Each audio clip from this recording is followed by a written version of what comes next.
I'm Chap Bettis, author of The Disciple Making Parent, and this is my audio blog where I read some of my blog posts in audio format for your convenience. Well, in today's episode, we're going to think about how we should fight for unity. We're going to be talking about 12 practices that lead to family and church harmony. Well, where two or three are gathered, there is conflict waiting to happen.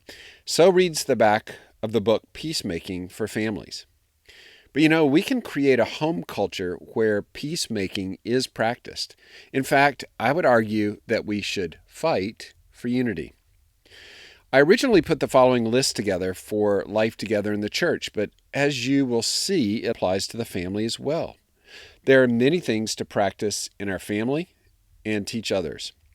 And I cover much of this in chapter 13 of The Disciple Making Parent. Principle number 1, pray for unity. Jesus is praying this way. In John 17, he prays that the Father would protect us from the evil one and sanctify us by the word. And then he prays, may they be brought to complete unity to let the world know that you sent me and have loved them even as you've loved me. Jesus prayed for and is praying for the unity of his people. It's a witness to the world. So, number 1, pray for unity. Number 2, forbear in small matters. We can see that in Ephesians 4:2 and Colossians 3:13. To bear with or forbear means to overlook small things that they're not going to change. Fault finding is a real and common sin. You can see that right in Jude 16. Replace fault finding with thanksgiving and forbearance based on how much God has overlooked with you. Charles Spurgeon said it this way: we have all our own angles and edges, and these are apt to come into contact with others. We are all pieces of one puzzle, and it shall fit in with each other one day and make a complete whole. Yet, just now we seem misshapen and unfitting. Our corners need to be rounded. Sometimes they're chipped off by collision with somebody else. And that's not comfortable for the person with whom we collide. Like pebbles in the river of the water of life, we're wearing each other round and smooth. As the living current brings us into communion, everybody is polishing and being polished. And in the process, it's inevitable that some present inconvenience should be sustained. But nobody must mind it, for it is part of a great process by which we shall all come into proper shape and be made meet or perfect for endless fellowship. What a great illustration and picture of polishing and being polished. So number 2, forbear in small matters. Number 3, get the log out of your own eye first. Of course, that's found in Matthew 7:3-5. Are you demanding perfection of yourself, or are you excusing your own sin? Can you point out the speck in your family member's eye and miss your own? We want to be the first to ask forgiveness. Here's a penetrating quote from Paradise Lost. Milton wrote regarding Adam and Eve's changed relationship post-fall. I'm guilty of this, are you? Thus they in mutual accusation spent the fruitless hours, but neither self-condemning, and of their vain contest appeared no end.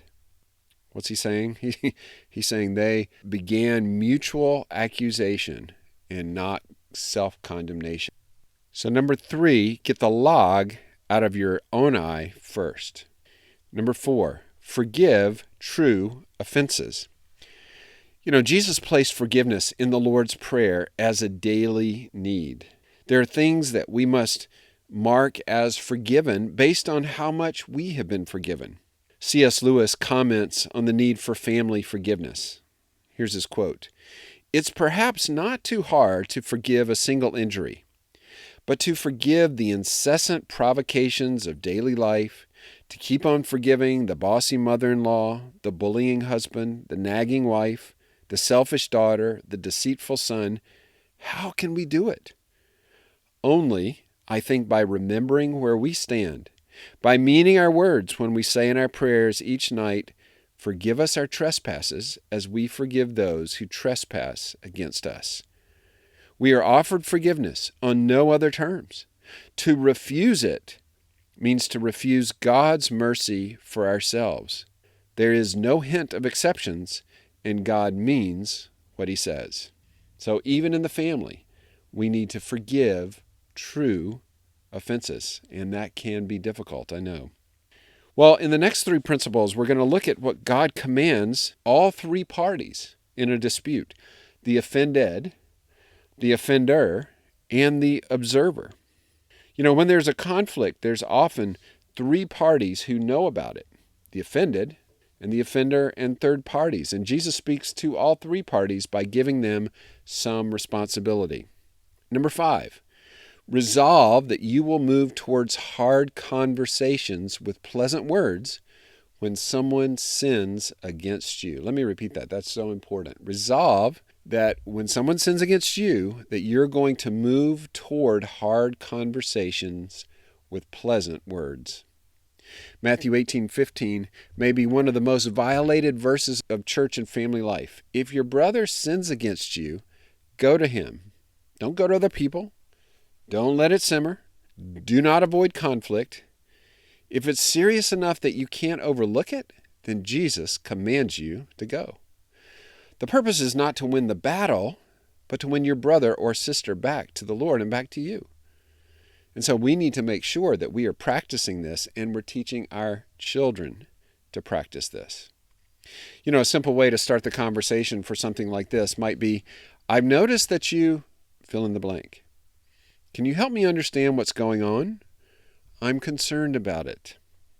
That's a simple way to start the conversation for something you've observed in somebody. Number 6, resolve that you will not let relationships wither when you feel someone pulling back. While number 5 is move towards hard conversations with pleasant words, that's when someone sins against you. This one is when we feel like perhaps we've sinned against someone else.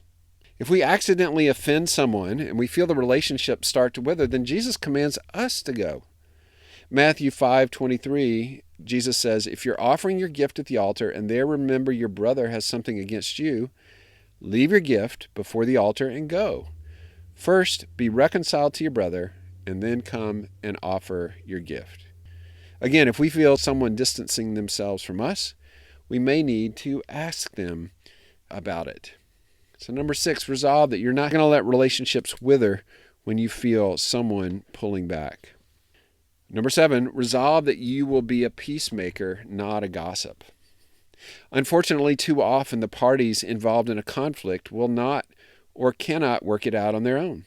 Inevitably, they end up talking with someone else. And Jesus even gives a command to us when we're the third party. "Blessed are the peacemakers," Matthew 5:9. See, once we know about a conflict, we can either calm it by urging the person to overlook it or to work to see that they resolve it biblically. You might say something like, "Let's go see your friend about this and see if we can work it out." Well, let's talk now about some final principles. Number 8, understand the difference between good gossip and bad gossip.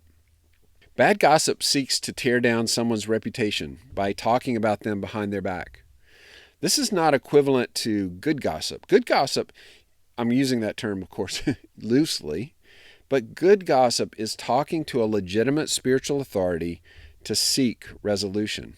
It's not gossip to seek coaching from a spiritual leader and authority. There are times we need to talk with spiritual authorities for help in our home. So, understand the difference between good gossip and bad gossip. Number 9, adjust your expectations and assumptions. Come ready to give a sinful group of people, whether church or family, agape love. Agape love gives in spite of the attractiveness to the recipient. Jean Vanier's quote on community applies to our families as well.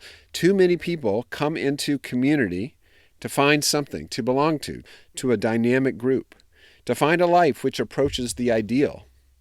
If we come into community, or you could say family, without knowing that the reason we come is to discover the mystery of forgiveness, we will soon be disappointed. See, what he's saying is one of the reasons God puts you in a community or in a family is to learn to forgive. So adjust your expectations and assumptions. Number 10, discern the level of the issue. Mark Dever, in his book, The Compelling Community, differentiates between several levels of issues. Some are issues of truth, but even these don't all have the same weight. Clear and important issues are historically seen as essential to the gospel and gospel preservation. On these, unity is secondary because the issues are so important. However, on other issues, they may be either not clear or not as important. Al Mohler has a helpful article on theological triage that's particularly helped me. A similar principle applies these from issues to practice. There are practices that are primary, secondary, and tertiary. You know what? Most church and family squabbles are around third-level issues. So number 10, discern the level of the issue. Number 11, resolve to submit to mistakes on unimportant matters. Resolve to submit to mistakes on unimportant matters. Many times we balk at submitting, but all of us, men and women, boys and girls, church leaders, church members, employees, employers, are called to submit to others at times. Submission, by definition, is doing what we don't want to do. It's consciously and happily yielding to a decision that we disagree with. I remember one time this came home to me clearly a few years ago. On a church road trip to an event, the leader of the caravan insisted that we drive through New York City, and if we did that, we would not hit traffic. We had a long discussion. I resisted, preferring the more prudent route around the city. Ultimately, I did yield. He was the leader, and we did hit traffic. But at that point, it did not matter to my spirit. I had submitted to our caravan leader. And we can teach our children as well to learn appropriate submission, which is by definition doing what we don't want to do. So number 11, resolve to submit to mistakes on unimportant matters. Number 12, don't mistake niceness for unity. Too many Christians say nice things to each other while conflicts go unresolved. Niceness is antithetical to Christian love. Paul confronted Peter, and we're commanded to admonish each other. We pursue holiness together, and sometimes that means speaking to each other and also listening to each other. So don't mistake or substitute niceness for unity. And finally, a baker's dozen, just one more. As leaders, and I would say parents, realize that our job is to calm conflicts that are unimportant and, quote, create conflicts that are important. So whether parents or church leaders, our sheep will squabble. And we need to teach them to see the issues correctly. So most conflicts in family and our church are over unimportant issues. Our jobs as shepherds is to calm those. Help everyone sympathize with the other person. See things from their point of view. On the other hand, as spiritual shepherds, our job is also to lead our sheep to change. And none of us like to change. So part of our job will be to lead our family and our church members to embrace change that God requires of his people. And sometimes people just don't want to change. So the baker's dozen, number 13, as leaders and parents, realize our job is to calm conflicts that are unimportant and sometimes to create conflicts that are important. Unity is important to our family and church. Unity is not a lack of conflict, but rather handling it biblically. Let's pray that our families and churches will honor the Lord in this area. Today's episode comes from content on my blog at thedisciplemakingparent.com. If you'd like to see it in written form, just head on over to the website. Again, that's thedisciplemakingparent.com. And we love providing content to the kingdom free of charge. But we can only do it because God's people provide financial support for the ministry. So if you would like to be a supporting partner with us, we would love to communicate with you. So head on over to thedisciplemakingparent.com/donate. and check out our options there. I'm Chap Bettis. Thank you for listening.